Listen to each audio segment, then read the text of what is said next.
Hello everyone and welcome for another video of Love and War Games. In this video, we are going to cover the products that have been announced for Conquest between May and September. The objective is not to make a deep dive of each unit that will be available and to see how they will play and etc. etc. We'll talk about each playstyle in a more generic manner, but we'll not deep dive on the statistics. That is going to be the case when we actually have the models and we can make an unboxing plus Tactica video, as we usually do. But this way you can anticipate your purchases if you're an existing player and you know you need this specific unit in your build, in your lists, and then you know when you can get it and we can start to get excited. If you're a new player, maybe you were on the fence for some of these armies and these products that have been announced make you think like, okay, you know what, I'm going to collect this army. And if you know the product is coming in June, in September, etc., it gives you a little bit of time to start collecting and painting the base of the army. And then when these products that really made you jump arrive, you will only have this product as a little reward to get. So, of course, the big news for this time frame is going to be still the arrival of the Sorcerer Kings. Uh, we already have the one-player starter set and the base of the army that have been released, and they're going to be released all the way until September. All these products, they're probably going to be more like in the beginning, like end of spring, beginning of summer. It's the new faction. They're really focused on magic, and they have more like Southern Asian theme. Like Indian mythology, monsters, and this kind of thing. Also like 1001 Nights, creatures, jinns, ifrits, these kind of creatures. We've already talked about them a little bit. If we receive some Sorcerer Kings boxes, we will make what the type of video that I know you like, which is the unboxing plus Tactica in the single video. So it can be like quite condensed and one stop to know everything about this unit or that unit. If we receive the Sorcerer Kings one-player starter set, we'll make a how to start Sorcerer Kings. We already have received the one-player starter set of the city-states, and we have a video coming very soon, probably in the next 3 weeks, to showcase the starter set and all the options of how to expand, etc., etc. For now, let's make a quick stop on this two-player starter set. What do you get? It's very well-balanced force. Um, there I know there are a lot of city-states players already, and I believe there's going to be quite a few Sorcerer Kings. So if you're interested only in one half, either find a friend, great. If you collect both armies, even better. Otherwise, I'm pretty sure you will be able to share, like to sell the part that you don't like, because these are two very popular armies. For the city-states, which are before the Sorcerer Kings, they were the most recent army, so we can see who is a little bit favorite from Parabellum. They already were part of the previous one-player starter set. You get Aniparkos, which is this cavalry general, and the 3 companion cavalry that usually go with him. They're very great units. We have a video describing him and making the unboxing and checking the tactics if you want to have a look on how to play him. You have 3 stands, so 12 models of hoplites. The core of the army that can be built as DPS-oriented phalangites. Also 3 stands, 12 models of phalangites, which are the guys just above in the golden armor. Elite infantry that can be built as very fast light thoracites, and that is already a good start. If you are an existing city-states player, that is a great boost for you. Some cavalry and even more infantry, that is how you play. If you're a new player, that is also a very good way to start playing. If you are a Sorcerer King, either existing player with a one-player starter set, or you just want to start this army, this is also a really great deal. You have the Sorcerer, which you can see right there in its exclusive pose. I've heard that only the first 100 boxes sold on the website will have the alternative build Sorcerer. You will see the normal shape a little bit later. You have 12 Raja Corps, so 3 stands. Your standard infantry, we'll talk about them in a minute. You have also 3 stands of goals, your kind of like tar pit. Less defense oriented but very cheap and light. You can just send them as a first wave. They're quite good actually. And you also have 3 jinns. You can build them as steel hearts, those that you see there, I think. And there have an alternative build, which is Windborn, which I believe is the archer version, or maybe vice versa. Anyway, a great starter set actually. I really like how it looks. If you start Conquest with a friend with this, it's gonna look already quite fun on the table. And they're great boost if you already have a one-player starter set. They're great boost, but they're also very good as your first step into a faction. So great job on Parabellum on this, and yeah, highly recommended. I do believe we're gonna have a lot more players once this starter set is released. You're also gonna get the 4 characters, the full range of the characters for the Sorcerer Kings. So 4 is already quite a lot. It's as much as the Dweghom, for example. Going top left, you have the Sorcerer we talked about already. It's the character that is already in the 2-player starter sets. Your basic spellcasters oriented creature, like all of them are spellcasters except one, but this one is really really not great in melee at all. So really focused on spellcasting. Um, Fine warband, like a little bit mixed. It's okay for 100 points. It's good default character. Then top right, you have the Sardar. The infantry, like the warrior oriented, is the only one that doesn't do any magic. Very cheap at 70. Very limited warband. I think it has only the Rajakor, so the infantry, and the Danur, I think is the name for the archers, as mainstays. And he only has the siege elephant as a restricted. So very limited, but quite cheap, and he has some good bonuses for his infantry. He's there to hold the line. Bottom right, you have the Raj. Good, fine melee, let's not exaggerate. Fine melee, good magic, 100 points. The best warbands of them all, like he has so many choices in mainstay, all the Ifrits and the Jinns, etc. Those characters, except the Sardar, need to focus and dedicate themselves to either fire, either air. So be careful. Usually, from what I've heard from expert players, you want to dedicate to only one element, even though it's possible to mix. Usually, if you want to be competitive, you need, kind of like Chaos Demons in 40k, you need to dedicate to one god, one quart, sorry, one element. And finally, you have the Maharaja, which is your elite character, 120 points, good melee, insane magic, uh, plays very well with the rituals, which is a special capacity of the Sorcerer Kings. I'm not going to go in details here, but he's the best, like basically the best of the best. Be careful because he has a lot of restricted, tons of restricted, but not as many mainstay as the Raj. Though you can have the crazy monster that we'll see there for the Maharaja and the Raj as restricted. Like, it's a great character, plus the model looks amazing. Now we can see the Ifrits painted. 2 versions that you can build with one box. It's becoming a little bit uncommon.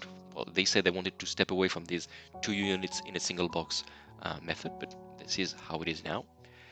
You have it here with the Ifrit Sword Dancers, obviously very DPS oriented melee creatures of fire that can be boosted a lot with your spells.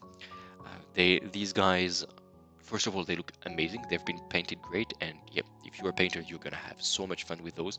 I mean, look at what you can do with the fire effects on the base. Like, this is insane and looks really good. The unit is cheap-ish. Let's say, like, they are elite, but they're not that expensive. So if you want, there is a possibility, there is a world where you make a full Ifrit and Jinns and creatures list. So if you like it, go for it. The Ifrits can also be flame casters, so more like they do magic, but it's like kind of like DPS, like they shoot far away. They throw fireballs, basically, kind of like Fireforged, and they look amazing. They are very thematic. Nothing much to say about them. They're great units. We will cover them more in details later. But if you want to go heavy on the OSL effects on the Ifrits, these guys you can have even more fun than with the Sword Dancers because they have sources of light everywhere. We continue with the Rajakors, which are your basic infantry, still very much more elite than, for example, men at arms of the 100 Kingdoms. Those guys have hardened one, but they're don't believe they're unkillable. They are reasonably priced. They're here to hold the line well, and that's what they're gonna do. I especially love the banner and this very heavily armored appearance. They look like they have the good income to buy their armor in these Sorcerer Kings, which is true in the flop. And they, like, if you make big blocks of those guys, it's gonna look amazing on the table.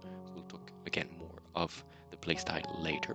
You also have goals, which are fire demon zombies. If I sum it up, basically fire spirits that are quite weak. Let's say they are, and they are your target. They can go from the first turn. They are light units. They are meant to be targets, but they are quite annoying to deal with. And yep, more goals is always better because your army is elite and quite a glass cannon. Let's say the Sorcerer Kings are difficult to play. Let's not go around like if you want to perform at a tournament, it's going to be quite difficult, much more than, for example, Dweghoms or hold all the Dominion. And goals are gonna allow you to control the battlefield early, fix your enemies into positions, and then do your go flanking and make your rituals and stuff. Great units. We go then to the Steelheart genes, which are those that come in the 2-player starter sets. So indeed, the Steelheart are the melee versions of the gens. A little bit less OSL craziness that you can do, but still looks really, really cool. I cannot wait for us to discover the new courts of the Sorcerer Kings, the Earth and the Water. But those guys, I mean, the helmet of this one in the middle looks insane. And you can build the Steelhearts also as Windborns, which are these distance, like shooting-oriented creatures. Yeah, I'm not going to calling them persons. And yeah, the tissue looks amazing. Like the texture looks insane. The paint job is insane as well. And yeah, remember that your line holders, the Rajakors and the Golds, are mass 1. They are like infantry. And those Jinns, and same with the Flamecaster, the Ifrits, are mass 2. They are brutes, like they're size 2, which means that while your target of infantry or zombies hold the line, the Windborns and the Flamecasters can shoot above your defensive lines, which is a great combo. Everybody that has tried this, I'm thinking of Old Dominion with the Caryatids, like you know that it's an amazing capacity to have, and the Sorcerer Kings looks like they're gonna be able to do that a lot. Then we have those, like I don't know what to say. This is the kind of miniature when you see it, you're like, okay, I'm starting this army. Those are the Raksa, sorry for the pronunciation, Rakshasa. Either the Ravenar, which I believe is the Monster Hunter version on the left, and the Bakasura, which is the one on the right, which is more a duelist version. You have 3 different versions of the head. You can choose the one you want, and if you, for some reason, you want a 3 monster list, they can all look very different from each other, which is going to be insane. I especially like the head displayed on the right. Like it's very like thematic, I believe. And they do look a little bit smaller than some giants. We've seen some pictures where they are facing city-states. We'll have to see them if we ever receive them. Of course, we'll make an unboxing, but we'll have to wait some pictures to really understand what is the size. The style, like the art direction, is insane, and I absolutely love it. Then you have the Danur Disciples, Mass 1, Mass 1, I need to stop saying that. Size 1 infantry archers. They have arcing fire, which will allow them to shoot above your defensive lines, which is, again, something you like, even though it means giving up the capacity of aiming. But still, it can work quite well. It is one of the 2 mainstay only for the Sardak, so something to consider again. And then we'll see, maybe the data sheet will change later on, but they do seem like a good, cheap harasser that can also follow your infantry line and shoot above them. Do note that arcing fire means you can shoot above everything, so you can shoot above your Steelheart Jains or your Sword Dancers, for example, but you can also shoot above your Siege Elephants or your monsters, etc. So quite well. Talking about Siege Elephants, you have the Mahut, which is this insane looking elephant. I really like the appearance. I know many people complain saying like, yeah, they failed the elephant, he looks very stiff. He does. He is a statue that has been animated by the powers of the Sorcerer Kings with the archers on top. I do understand, like I was not expecting that when I saw the picture. If you had the idea of, oh, he's gonna be a Mumakil of Lord of the Rings, maybe you can be disappointed. But I really like this marble style of the skin, and I think you can really make some insane looking elephant. I hear you that you expected it to be a little bit more mobile, but for a statue, I think it works quite well. You can also have, instead of the archers, this favored of Hormus, which is a sorcerer, so probably replacing the shooting capacity with some spell casting. And those that have fought Dweghoms on a Hellbringer Drake know that a siege creature with a sorcerer on top is usually can bring some nightmares to your opponents, especially if you start to bring 2 or 3. Okay, that's it for the Sorcerer Kings. Now we go with the city-states, which are going to get the much expected chariots. So it's a new unit type for the game. We've never seen this before. It's 2 stands, one in front of the other. The painting is insane, like this marble, like it looks great. You have 2 versions, basically a repeating version and one more like a monster hunting version. The unit is insane, and they do look extremely aggressively priced. I I'm a bit afraid that it's going to be so strong that it's going to be auto-included. They said no during the live. We will see how it goes. But yeah, if you want to focus more on mobility and cavalry with your city-states, or if you want a big block of hoplites and you want to be able to have some mobile shooting force behind to support you, those are the things you want. Plus, they look amazing. Like, I mean, I don't know who got the idea that the chariots will be pulled by lions, but give this guy a raise. It's a great idea. Then we switch for the Spires. We have the Desolation drones, which are coming, which are these very disturbing looking creatures. They remind me very much of Skavens. They throw like toxic stuff. I don't know what it's going to be, uh, but you will be able to melt the armor of your opponent. Those that have played against the Steel Shaper of the Dweghoms know how hurtful it can be to get -1 defense, especially when you face things that have lethal demise of this kind of thing, or aura of death, this kind of thing. So probably they're going to be very important in the Spires list that have a lot of combo with the Biomancer and Ferromancer and a lot of tricks. And then you have the Leonine Avatara, which again look great. Like I was not a fan for a while of the Spires, but when you see things like this, it makes you want to start a new army. They're basically, now that I'm thinking about it, they're a little bit equivalent of the Centaur archers of the Old Dominions. They do look like Centaur archers, and if you want to focus more on the Avatars and the elite part of the Spires, those are the units for you. They look great. Now, the thing that I was not expecting, the Stoneforged for the Dweghoms. I hoped very much that there would be a giant mech at some point for the Dweghoms. I remember talking with some people from the team of Parabellum and telling them like, yeah, Drakes are great for Dweghoms, but we have this the Steel Forge. What about a bigger Steel Forge and a giant mech? It would go great and get some variety from all the Drakes. I don't know if I've been heard. I don't really care. The point is that now we do have exactly this, a giant mech. This is a version with the steel shaper on the head. I do believe that there will be available this alternative head.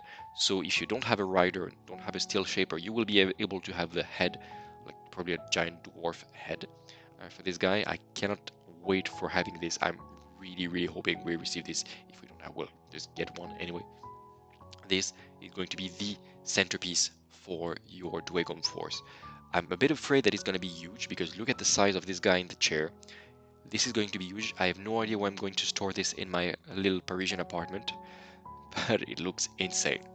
I do expect to see this little guy arrive in every Dweghom list that focuses on the Steel Shaper because you can make some insane combo. We'll talk more about the combos later, especially if they don't get changed soon.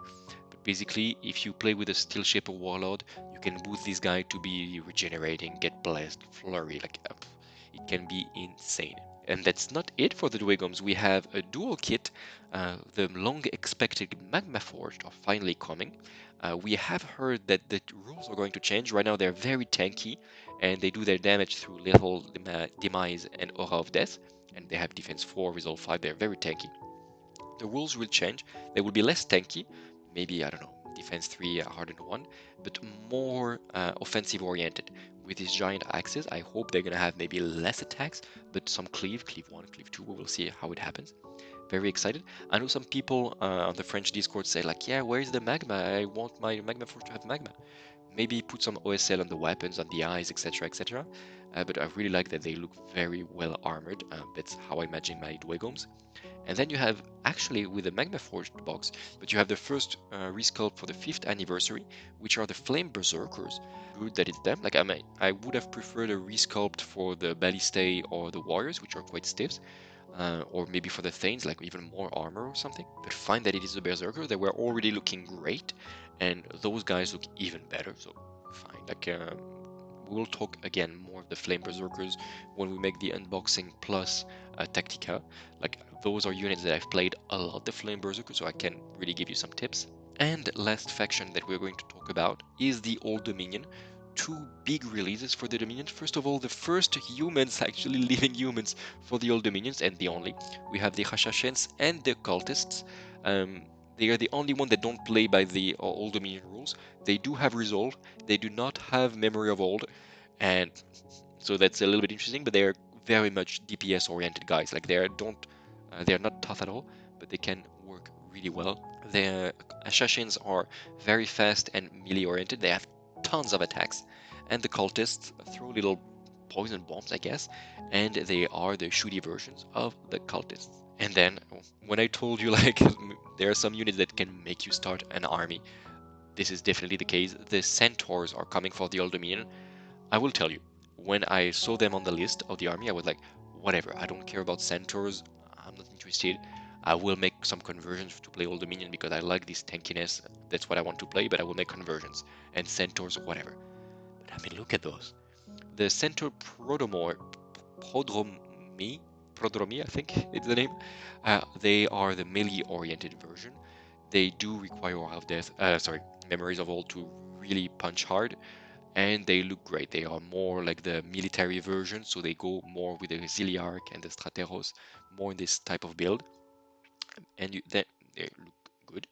They're a little bit faster, more skirmishing version of the Cataphracti. But then you have the Centaur Caticus, and I mean, look at that. I don't know who designed this, but those are the coolest centaurs I have seen in my life. Like this kind of metallic, angelic appearance is insane. Like if you paint them well with some energy, maybe on the wings, some OSL, also for the bows, this is gonna look amazing. They go more with the Fallen Divinity build because they do not need as much Memories of Old, and they also they also are part of the war bands of the Fallen Divinity, of the Higher Deacon, if I'm not mistaken. Anyway, amazing looking units, and I'm really hoping we do get a box of those to make an unboxing and a Tactica. And the little teaser, actually, it's not sure, I think it has been revealed before, but it's there. It's the Nord Savage, which is um, an officer for the Nords. And yeah, that's how it looks. I'm not a Nord expert player. I remember when I saw this guy, like I remember seeing him in the list, and he was quite important, if I'm not mistaken. Or was it the priest? Anyway, I really like the appearance. Like you do feel this savage appearance just with the pose, and great work to the sculptor to really make this appearance with this. It looks like a Nordic Tarzan. Then you have some collectibles for those that want for 2024.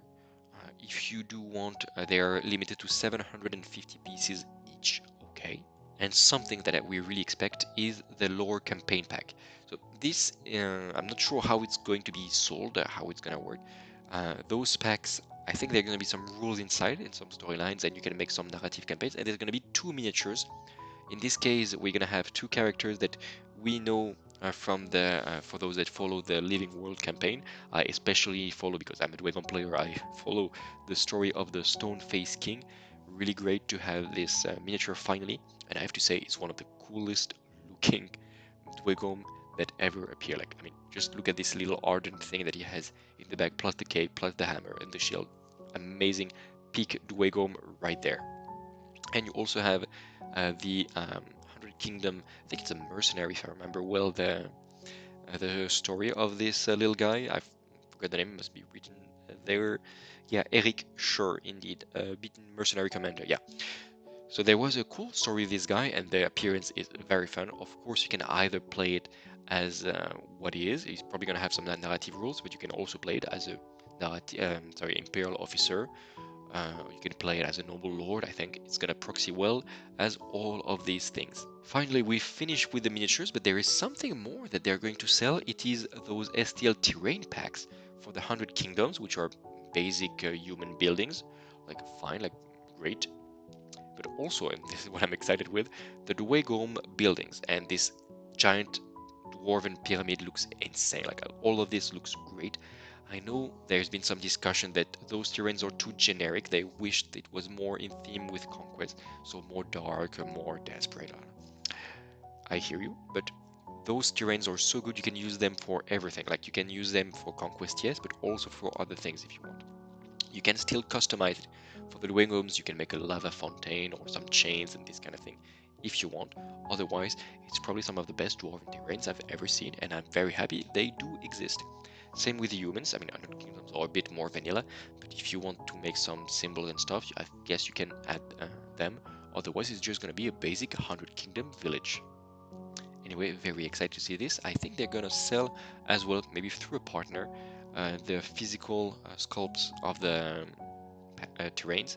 But if you want just the STL pack, you can also have this.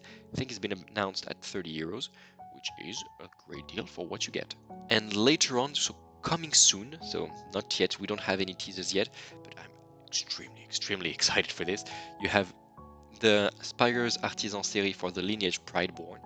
Really excited to see this guy, like for the all the Avatara part of the noble part of the Spires have been looking amazing. Really looking forward for the Artisan series. And then a new Founders exclusive, the Talos. I'm a bit worried because Founders exclusive is usually quite expensive. There has been a little teaser of the artwork, I just checked, it's not there, of what the Talos is going to look. I think it's going to be one of the best Conquest miniatures, period. It looks insane from the artwork. Again, we need to see the render before we have our final choice. There is what I've been waiting for a while for the city-states, the Sacred Band, which is basically Hoplites Paladins, what's not to like, and maybe it's going to be a double set with the Clockwork Hoplites. We'll have to see how it works. Both concepts sound great. The Seer is an officer for the Sacred Band, and the Andromakos is an officer for the basic Hoplites and Agamas. It had another name. They changed the name. I'm not sure why, but sure, whatever. That is it for today.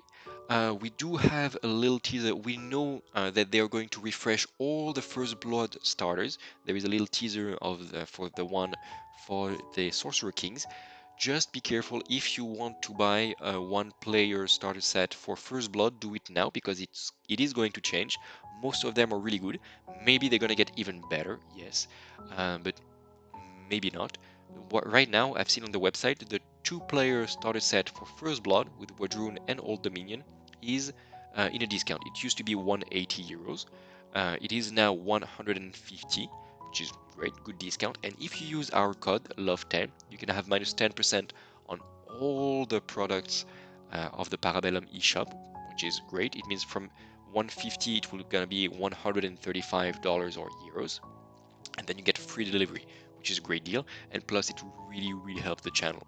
Like we are going hard on Conquest because I see that you guys are interested. There is a lot of purchases on the eShops of Parabellum, especially through the US part. And since I see that you guys are really interested, we are focusing hard. We are making a few more armies to cover on the channel. We're gonna have some city-states, some old dominions, some 100 kingdoms, still the Wadruns and the Dweghoms, and we're gonna make a lot more battle reports of Conquest because apparently this is a game that is really enjoyed by the community. I understand, I love the game as well. So expect a lot more of Conquest on our channels. Thank you very much for having stayed until the end. As always, if you enjoyed, do give us a thumbs up, it really helps. You can also give us a comment. Again, we really enjoy. It helps for the referencing and to share with other players that might not know Conquest yet. And plus, you gain a chance, if you make a little comment, to win a Dystopian Wars battle fleet, either Union, the Americans, or the Covenant, Crazy Scientists. If you watch this and you only play Conquest, it can be a good first step into a new game. And if you are our usual Dystopian Wars players, you know what to do. Leave your usual comments. Thank you very much. Until the next video, take care of yourself and remember to keep spreading the love all around. Bye.